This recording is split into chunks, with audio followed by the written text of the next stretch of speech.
কিন্তু গোয়ালন্দ ঘাটে নুরা পাগলার উপর খেপছে কেন মুসলমান? এটা জানেন? জানেন না? নাস্তিকরা খুব বলতেছে আলেমরা সন্ত্রাসী, এইটা সেইটা। এই নুরা পাগলা ছিল খ্রিস্টান। সে খাজা খবির উদ্দিন চিশতি নাম রেখে 11 বছর তার মুরিদদেরকে খ্রিস্টান। কত বছর? 11 বছর। তো মানুষের একটা ক্ষোভ ছিল না? সে যদি কিন্তু মুসলিম পরিচয় দিয়ে সুফিবাদের নামে পীর সেজে ধর্ম প্রচার করেছে, এটা মুসলমান সহ্য করতে পারে না। আলেম ওলামার উপর এখন খুব নির্যাতন হচ্ছে, ওই এলাকায় কেস মামলা হচ্ছে।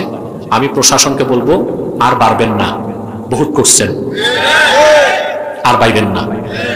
তখন কিন্তু ওই গোয়ালন্দ ঘাট এলাকার আলেম ওলামা তারা নিরীহ না, এতিম না, তাদের সাথে আব্বাসী আছে, আব্বাসীর মতো হাজার আলেম বাংলাদেশে আছে।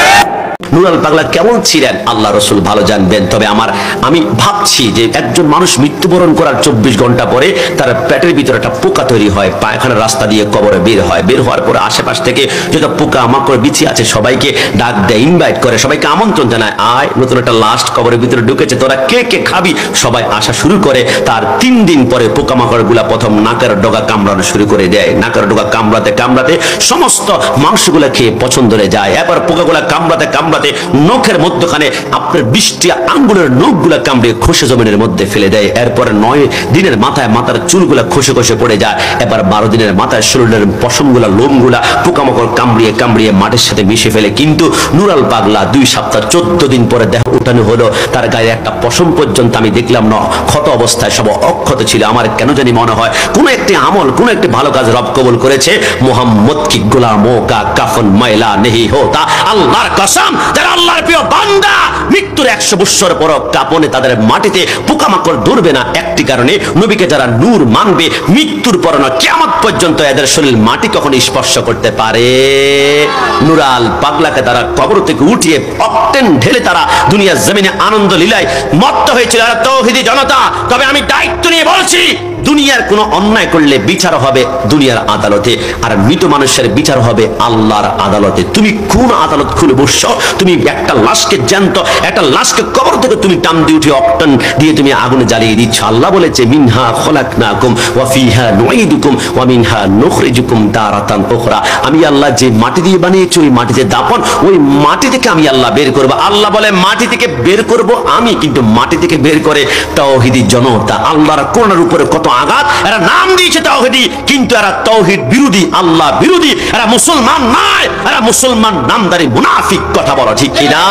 আরে কিন্তু সেই নুরা পাগলা যখন মারা গেল, তখন আপনি তার অতীতের ইতিহাসকে টেনে তাকে ভণ্ড ফতোয়া দিয়ে তাকে কবরস্থ করা হলো। সেই কবরের ভিতর থেকে আপনারা তাকে লাঠি দিয়ে আঘাত করে করে কবর খুঁড়ে তার লাশটাকে বের করলেন। বের করার পরে তার লাশকে নিয়ে উল্লাস করেন, আল্লাহু আকবার, নারায়ে তাকবীর, আল্লাহু আকবার স্লোগান দিয়ে দিয়ে আপনারা সেই লাশটার মধ্যে আগুন ধরিয়ে পুড়িয়ে দিয়েছেন। আমার তো মনে হয় না এখানে যারা আছেন 60 বছরের মানুষ আছে, 70 বছরের মানুষ আছে, স্বাধীনতার আগে পরের মানুষ আছে, আপনাদের জীবনে কোনোদিন দেখেছেন কোন কবর থেকে লাশ তুললা, মুসলমানের লাশ তুললা আগুন দা পুরাইছে? এমন ইতিহাস কি বাংলাদেশে হয়েছে?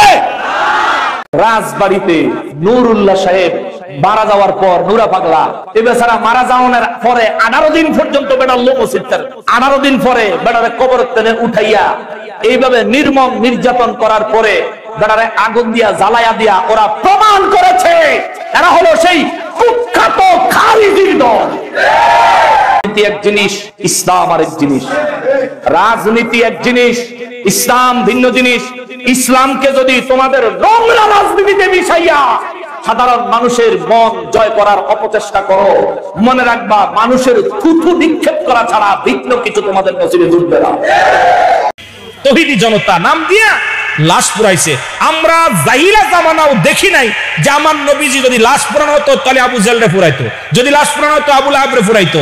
অসংখ্য কাফের বেঈমান আমার নবীর জামানায় মারা গেছে, আমার নবী তো বলে না ওদেরকে লাশটা পুড়িয়ে দাও, আমার রাসূল ঘোষণা দেন নাই, কোন সাহাবী তাদেরকে পুরানো হয় নাই।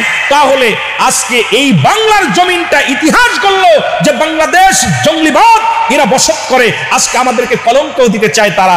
আজকে এই তাওহীদি জনতা নাম দিয়া আজকে সন্তারা জঙ্গলিবাদ উগ্রপন্থী দাড়ি টুপি লাগাইয়া এরা যারা শুরু করছে, এটি ইসলামী অতি শীঘ্র আমি দাবি করব যারা লাশটাকে পুড়িয়েছে এর বিচার বাংলার জমিনে আমাদের সামনে করা লাগবে। যারা বলেন ঠিক কিনা? যদি ভুল পথে চলে আমরা তাদেরকে জীবিত থাকতে দরকার ছিল তাকে তওবা পড়ানো, পরামর্শ দেওয়া, তাকে তার কাছে যাওয়া, পরামর্শ করা, কিন্তু তা করি নাই। আবার লাশ মরা পর 15 দিন পরে কবর থেকে উত্তোলন করা হয়েছে। আমি খুব দুঃখ পেয়েছি।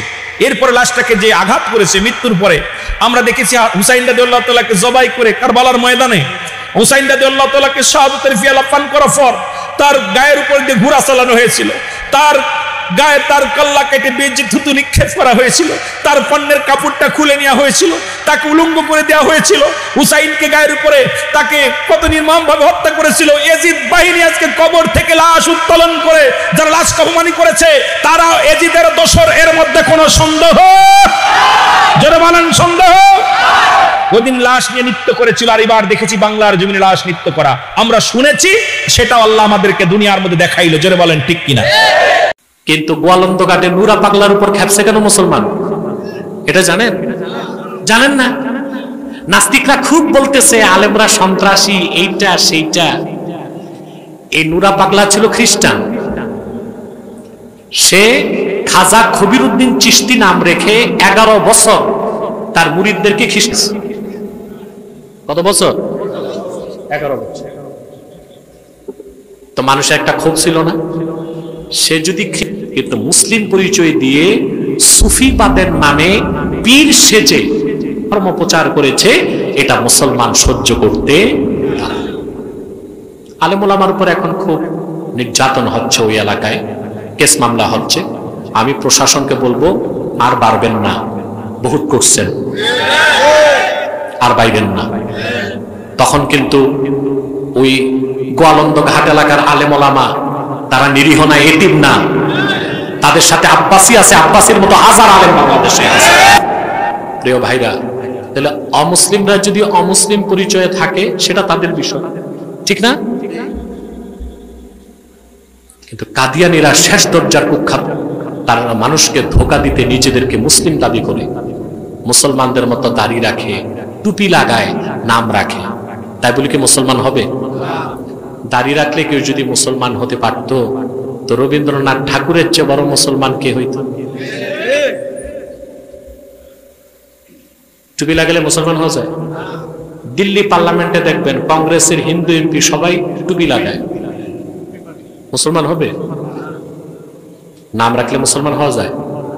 এক শয়তান বোতলে পেশাব করে উপরে লেবেল দিছে শরবত, ওটা কি শরবত হবে? তদ্রুপ কাদিয়ানীর আব্দুল আউয়াল, আব্দুল সামাদ, মুবাশশির আলী, কবির চৌধুরী, শাহরিয়ার কবির, নিঝুম মজুমদার, এসব নাম রাখার দ্বারা তারা মুসলমান হতে পারে না। বাংলাদেশে একজন ইমাম মেহেদী দাবি করেছেন তার মৃত্যুর পর কিছু জনগণ তার লাশ পুরানো হয়েছে। এই বিষয়ে আপনার মতামত কি? আল্লাহ রসুল সাল্লাল্লাহু আলাইহি সাল্লামের হাদিস, ইমাম মেহেদী আসার পূর্বে 1000-এর বেশি ইমাম মেহেদীর দাবিদার বের হবে। কত বললাম? 1000-এর বেশি ইমাম মেহেদীর দাবিদার হবে। গত বছর আমাকে আপনার নদিয়া ডিস্ট্রিক্টের করিমপুর থেকে একজন ফোন করেছিল, আমাদের এখানে একজন ঘরে ঘরে মানুষকে বায়াত করছে, সে বলছে আমি ইমাম মেহেদী। আমরা তোমাদের ওখানে ফাটা বাস আছে, ফাটা বলে কেন? ওকে 4 বাড়ি দাও, দেখো মাল বেরিয়ে যাবে। কি ভণ্ড নাকি? তো বাড়ি মারো। ইমাম মেহেদী সম্পর্কে একটা হাদিস শুনেলেন, ইমাম মেহেদী, আমি বলে গেলাম ইয়াসিন আমি ইমাম মেহেদী, এইভাবে ইমাম মেহেদী প্রকাশ হবে না। ইমাম মেহেদী একজন সাধারণ মানুষের মতো থাকবেন, দাড়িও থাকবে না, হয়তো প্যান্ট শার্ট পরবে, সাধারণ পোশাক পরবে। এক রাত্রির মধ্যে আল্লাহ তার পরিবর্তন ঘটাবেন। এক রাত্রির মধ্যে আল্লাহ পরিবর্তন ঘটাবেন। ক রাত্রির মধ্যে বললাম? এক রাত্রিতে।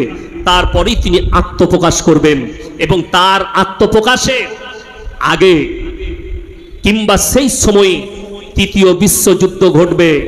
দুঃখটা কোথায় শুনেলেন? কবরে যদি চাদর চড়ানো জায়েজ হতো, আল্লাহর রসুলের কবরটা আসমান পর্যন্ত হিরে মতি মুক্ত চাদরে ঢেকে যেত, ঠিক কিনা? নবীজির কবরে জায়েজ নেই, পৃথিবীর আর কোনো মৌলবি মুল্লা পীর ফকিরের কবরের জন্য জায়েজ হতে পারে না। আল্লাহর রসুলের কবরে সিজদা নেই, পৃথিবীর আর কোনো মৌলবি মুল্লা পীর ফকিরের কবরে সিজদা চলবে না। ভাই সাহেব সিজদা দিয়েছিলেন নবীজির মাজারে? না, মাথাটা ফাটিয়ে দেবে বেরিয়ে পুলিশে। নাম্বার 3, আল্লাহর রসুলের কবরে ভালো মন্দ চাইতে পাবে না, পৃথিবীর আর কোনো মৌলবি মোল্লা পীর ফকিরের কবরে ভালো মন্দ চাওয়া যাবে না। বাংলাদেশের কোন এক জেলায় কবর থেকে একজনকে উঠাইয়া পুড়িয়ে ফেলছে, শুনেন নাই? সে নাকি ইমাম মাহদি দাবি করত। ইমাম মাহদি তো এত তাড়াতাড়ি মরার কথা না, সে মরলো কেন? ইমাম যদি মরে মুক্তাদির উপায় কি? ডাক্তারের রোগে ধরলে রোগীর উপায় কি? ইমাম মাহদি আসবেন, গোটা দুনিয়াতে ইসলাম কায়েম হবে। আর রাজবাড়ি যদি ইমাম মাহদি থাকে, ঢাকার শহরের অবস্থা তো খারাপ কেন? হ্যাঁ, ভণ্ডামির তো একটা সীমানা থাকা উচিত। শুনেন, মানুষ অন্যায় করতে করতে যখন সীমা লঙ্ঘন করে, তখন আল্লাহ তাকে এমন, তার থেকে এমন কাজ বের হয়ে যায় যে মানুষ তাকে আলাদা কোনো তোকমা লাগাইতে হয় না, তার কথায় সে ধরা পড়ে যায়, তার কথায় সে ধরা পড়ে যায়। বড় কঠিন জিনিস, না পারি কইতে, না পারি সইতে, বড় কঠিন হালাত। আমি সেদিন বললাম, এইরকম কিছু মানুষ আমাদের জানা মতে আছে, এরা এক পর্যায়ে গিয়া রসুলকে মানে না। কাকে মানে না বলেন? একটু জবাব দিয়েন। এমনকি এরা সাহাবায়ে কেরামদের বিরোধিতাও করে। তাহলে আপনাদের ধারণা কি, যারা সাহাবায়ে কেরামদের বিরুদ্ধাচরণ করে, রসুলকে মানে না, এরা হক না বাতিল? এরা বাতিল হওয়ার কারণ কি? কি দুর্বলতা? এরা শুধু কিতাব মানে, কি মানে না? ব্যক্তি মানে না। ব্যক্তি মানে না বলতে কয় ইমাম আবু হানিফাকে মানি না, কোনো ইমামকেই আমরা মানি না, আলেম ওলামা মানি না। অথচ যারা এই স্লোগানগুলো দেয় তারাও তো ব্যক্তি। তারা ব্যক্তি না? না তারা জিন ফেরেশতা? তারাও মানুষ। ধরে নেন আমাদের দেশে যত ফেরকা আছে, একদল বলে কোনো মাযহাব মানি না, ব্যক্তি মানি না। কিন্তু দেখেন যারা বলে, এরাও কোনো না কোনো একটা ব্যানার লাগায়া দল বানায়া চলে না? ওই দলে সভাপতি সেক্রেটারি নাই? বলেন, সত্য কথাটা বলেন। তারা বলে কোনো ব্যক্তি মানি না, অথচ তারা আমাদের থেকে বেশি ব্যক্তির পূজা করে। কোরআন হাদিস অনুযায়ী যদি কেউ কোনো আলেমকে মানে, তাহলে এটা হবে ইবাদত। আর কোরআন হাদিস বাদ দিয়ে যদি কেউ কোনো ব্যক্তি মানে, তাহলে এটা হবে পূজা। কি হবে? পূজা হবে। এটা শিরিকের অন্তর্ভুক্ত হয়ে যাবে। আবার একদল মানুষ দেখবেন, এই প্যান্ডেলেও থাকতে পারে, বলে আমরা ব্যক্তি মানি, কিতাব মানি না। কিতাব বুঝিও না, মানিও না। কি মানি? আমরা পীর মানি। পীরকে কি হিসাবে মানে? বলে পীর আমার সব। কেমন সব? সে যদি জাহান্নামে যেতে বলে আমি জাহান্নামেই যাব, তারপরও পীর ছাড়বো না। এইভাবে পীর মানা জায়েজ নেই। এভাবে পীর মানা কি নেই? আমি আমার পীরকে মানব শ্রদ্ধার সাথে। কাকে পাওয়ার জন্য? আল্লাহকে পাওয়ার জন্য। যে পীরের মাধ্যমে যদি আল্লাহ নাই পাওয়া যায়, সে পীর মানার কোনো যুক্তিকতা নেই। কিয়ামতে যাদের উপরে আল্লাহ নিপতিত করবেন, তাদের ভেতরে এক নম্বরে যাদের নাম আমি পেয়েছি, তারা এই মাজার ব্যবসায়ী। এই শক্ত কথাগুলো কোরআন হাদিস থেকে শক্তভাবে বলা হয়। এজন্য অনেকের ব্যবসায় ভাটা পড়ে, তখন তারা বলে হামজাকে ভোটই দেব না। কোন জায়গার ফতোয়া কোন জায়গায় দিচ্ছে? ওরে আমি বাঁচাতে চাই, মাজারে সেজদা করা, মাজারে মানত করা, আগরবাতি দেওয়া, কিছু চাওয়া, এটা প্রকাশ্য শিরিক। বলেন বলুন।